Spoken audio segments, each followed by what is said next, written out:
Hi, so the second tool that I'm going to introduce is Student Treasure's publishing version of Scripsi. And so with Student Treasures, teachers are able to have their students create a book in the classroom and have it sent off so that it can be published into a hardback cover.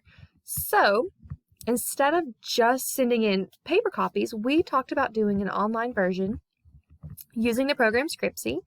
So over here on the side on studenttreasures.com, you're going to start your class book.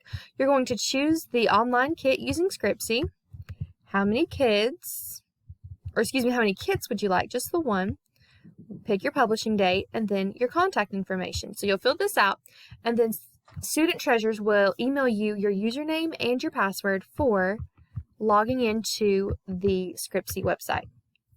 Once you're on the Scripsi dashboard page, okay, it gives you an option of several different types of information, how to set your book up, things like that.